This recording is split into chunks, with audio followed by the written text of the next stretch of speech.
In today's video, I'm going to teach you how to add starred task in Google Calendar 2026. Let's get started inside Google Calendar. Open it in your browser and you'll land on the main calendar homepage, the familiar grid with your days and weeks. Everything we need lives right here, so no extra tools required. Now look over to the right-hand side of the screen. You'll see a slim side panel with several icons stacked vertically. We're interested in the tasks icon, which looks like a check mark. If you don't immediately see the panel, move your cursor to the lower right and expand it so those icons appear. Once the panel is visible, click the check icon. That switches the view to Google Tasks within Calendar and opens your Tasks page. On the Tasks page, you'll see your task lists and items. This is where you can quickly review what's on your plate. To mark something as important, simply hover your mouse over a task.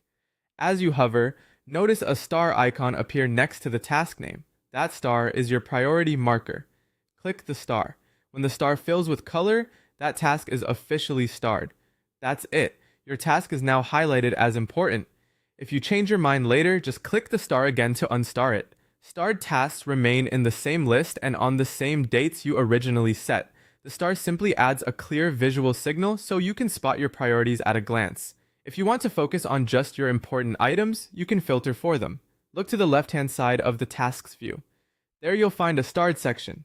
Click Starred and Google Calendar will gather every item you've starred into a single dedicated view. This makes it easy to review your top priorities across all lists without scrolling through everything else. A few quick tips as you work. Hovering is key. If you don't see the star, make sure your cursor is over the task line. Also, stars are independent of due dates and subtasks, so you can star any item you like, whether it's due today or weeks from now. And because you're doing all of this right inside Google Calendar, your starred tasks will also appear alongside your events when you've enabled tasks on your calendar view, helping you balance time and priorities in one place. That's all there is to it. Open Google Calendar, click the check icon to switch to tasks, hover over a task to reveal the star, click to star it, and use the starred filter on the left to see them all together.